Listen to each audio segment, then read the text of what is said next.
Hey there, and welcome to this course on Recuerdos de la Alhambra by Francisco Tarrega, one of the quintessential classics of the classical guitar repertoire. This is a huge part of so many people's lives and so many people's emotional memories from movies and weddings and different ceremonies, and this piece has a life of its own. It's not easy, it's a big piece, it's got some difficult techniques in it, it's got challenges for both left hand and right hand. It's not something you're going to learn in a week and be able to play beautifully. You should expect this to be a long-term project that gets better over time, years over time. It's something that you'll play forever and it will continue to get better forever. So in this video, we're going to take a look at what's involved in this course on Recuerdos de la Alhambra, your expectations to have for it, which I've just mentioned some right there. And also we'll talk about how to practice it, so some practice strategies, and you'll also hear more about what to expect in the course ahead. So with that said, let's do it.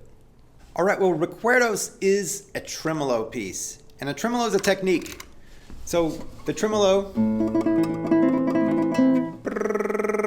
this is what we're doing. And it's easy to, that's an effect. Right? So that just happens to be, if we were playing a keyboard, that would be the sound that's coming out of the keyboard. We're playing a guitar, so that's the sound that's coming out of the guitar. But it's an effect in that way. I can make my keyboard sound like an organ, or I can make it sound like a piano. And depending on the song, I'm going to choose one or the other. That's what this tremolo is. It's not the music itself. It's just the technique we're using to play the music. It's an effect. So then the way that we're going to work on this in this course is to separate that technique, the tremolo, from the piece itself. And to aid in that, I've taken out the tremolo from the whole piece. So this is what a tremolo looks like. 30-second notes, it might be 16th depending on what the music is, but it's a whole bunch of notes repeated, constantly going over. P-A-M-I, all the way across. But it can really obscure what the actual music is doing. So what I've done is taken that out and just made long notes that will go forward. So this is the melody. This is where the notes change in the melody. And with each of those long notes, this tremolo continues to be happening. So if this is a whole note, it's going to have a whole note worth of 30-second notes the entire time. So it's not a whole note because we're in 3/4 time, but you get the point. So that's the way we're going to work on it. We're going to work on the tremolo separately, and this course includes a whole separate course on just the tremolo, how to work on it, how to practice it, how to play it. And so that's a whole standalone course that's included within this course on Recuerdos. And then we'll work on the actual piece, Recuerdos de la Alhambra.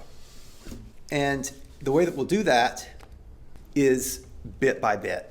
So we'll look at the melody. What is the melody doing? Just like we were just talking about. What is that?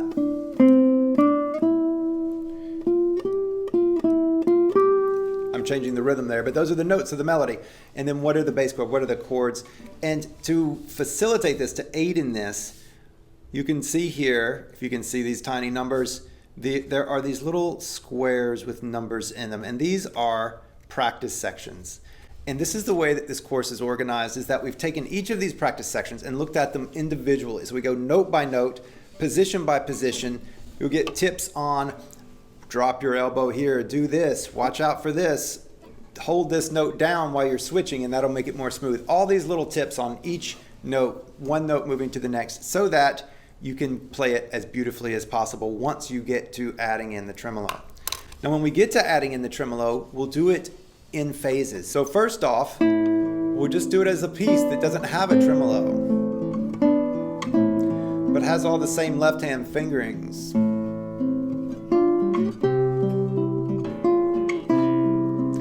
So we'll do it this way. Then we'll add in an 8th note.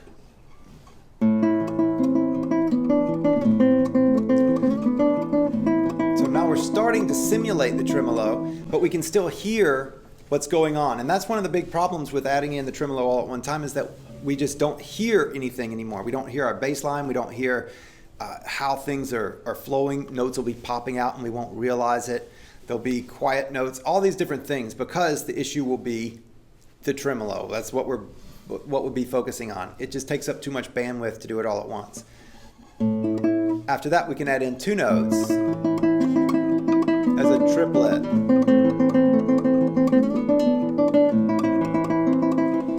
And then, once we've got that, then we can add in all 3 of the fingers and listening for smoothness, and then in time speed it up.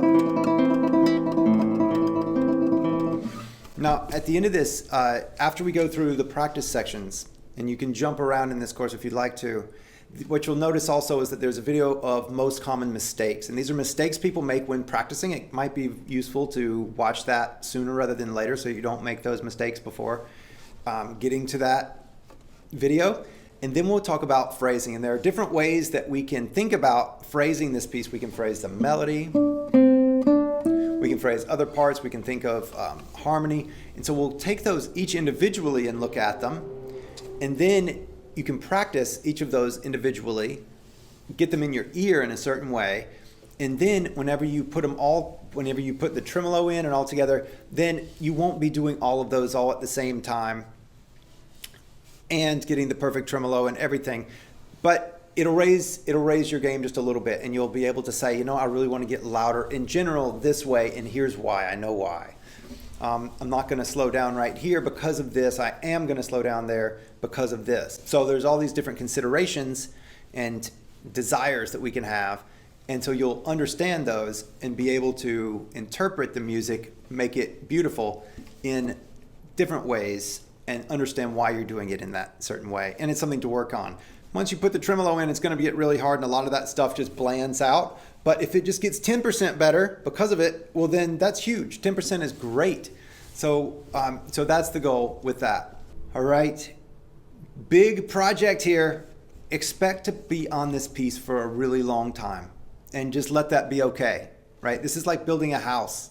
It's going to take a long time. It's not like building a birdhouse to you can do in an afternoon and hang in the tree and say, I did it. This is kind of a larger thing you're gonna emotionally tie to. It's gonna be something that you get frustrated with.